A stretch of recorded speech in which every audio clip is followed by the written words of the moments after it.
মৌলবাদী কেন জঙ্গিবাদী, সত্যের পক্ষে গান গাই বলে আমি বিদ্রোহী, কোরআনের পক্ষে কথা বলি তাই বলে আমাকে মৌলবাদী, জিহাদের কথা বলি তাই বলে আমাকে জঙ্গিবাদী, বিপ্লবী বিদ্রোহী মৌলবাদী জঙ্গিবাদী, বিপ্লবী বিদ্রোহী মৌলবাদী কেন জঙ্গিবাদী, ঠিক না?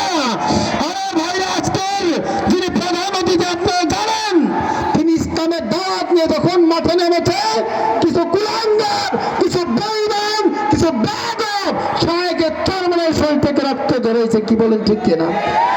কিন্তু তারা রক্ত ঝরে এই দেশে থাকতে পারে নাই, আল্লাহ তাদেরকে দেশ ছাড়া করতে বাধ্য করেছে, কথা বলেন ঠিক কিনা?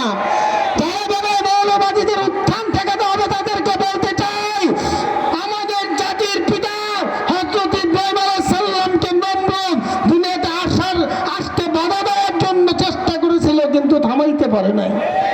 ইসলামের দাওয়াত দেওয়ার চেষ্টা করেছিল, থামাইতে পারে নাই।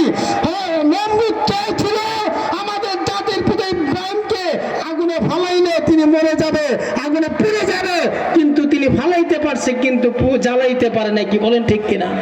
যারা আমাদের শায়েখদেরকে দমাইতে চায়, মারার হুমকি দেয়, তাদেরকে বলতে চায় সাবধান হয়ে যাও, বেয়াদবি করবে আল্লাহ ছাড়দেরকে কিন্তু ছেড়ে দেন না, কি বলেন ঠিক কিনা?